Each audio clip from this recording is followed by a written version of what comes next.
I just want to be happy, joyous, and free. So how do I free myself out of all of this suffering? Well, you have to be aware of the mind, because the mind is what creates suffering. You'll tell a story and then you'll react to the story and believe it's coming from outside yourself. And so there has to be, I like Eckhart Tolle, he talks about the presence. There's a presence of your awareness to actually be aware of the mind that's telling the story that's causing the suffering. All suffering is caused from the mind.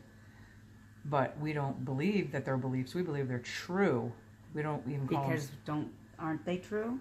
Aren't they true? Isn't Absolutely. it true to me? It's absolutely true. So every person's perception is correct according to their perception.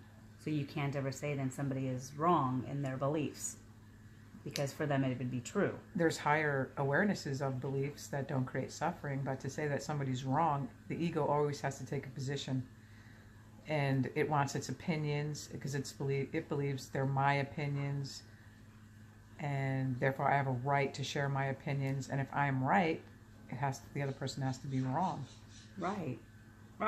So, yeah, but everyone's perception is true from their own belief, because it is true for them until you question it. So if you question the mind and you challenge it, then it starts to break down, because the mind loves to work to find if it's true, because it doesn't want to look stupid. Right? Right. So to get out of suffering is to bring awareness into the story of your mind and hear the stories that it tells and the reactions to the emotional reaction, and then challenge it, question it, because it is true, and it will be true until you challenge it, and it will follow you all the days of your life, pretty much. Right. It will be true. It might not always come out, because you can have a bunch of beliefs, so it might not always come out that particular day, but if you don't look at it and address it, sometime somebody will come along and trigger you. Absolutely. And when they trigger you, then you're aware, oh, okay, I'm having a belief that is causing suffering. And most people will blame other people. Right, like when I had the moment of yelling at Tyler, saying I was being patient, and yet I yelled at it saying I am patient. Yeah. And I wasn't. Right, not even being aware of your own anger and actually screaming it, so that two other people see that you're angry and you're saying, I'm not angry.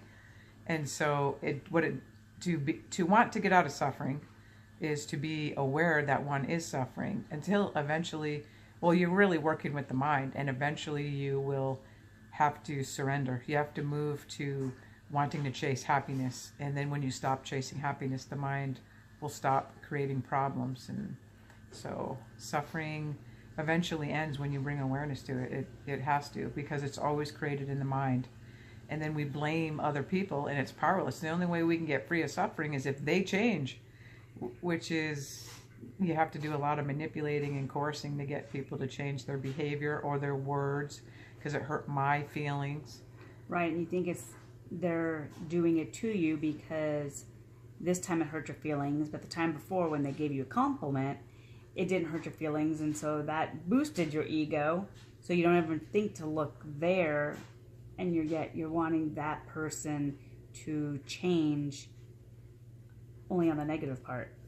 Right. The ego will take credit for blame, and it will also take credit for happiness. So if you're joyful, and I created that joy in you, or I said something that was funny and you laughed, I'll take credit for that from an ego perspective. And if you're miserable or unhappy, it also has to take blame.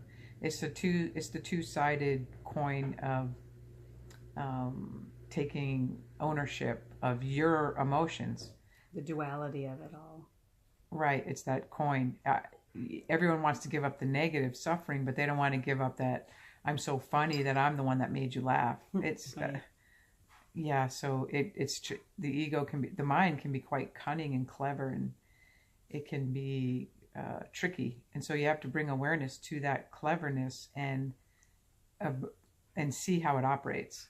Right. And so ultimately, it does take work to get out of one's suffering. It's not like you can just wave a wand, or you can't just... Believe me, I've tried. Doesn't work. I know, right? And you can't just parrot something or a concept and teach it that way. A good teacher is someone that has done it themselves and knows the mind. Otherwise, you're just teaching a curriculum with no substantial experience to back it up. Absolutely. So to get out of one's suffering does require work and awareness and looking at the mind instead of, it's not that changing a behavior can be good, you know, instead of killing someone that's tailgating you. If you just moved over, your circumstances will be better, but you're still feeling the anxiety. Eventually you're going to have to deal with the belief of what's causing the anxiety, or they shouldn't be tailgating when in fact they are tailgating.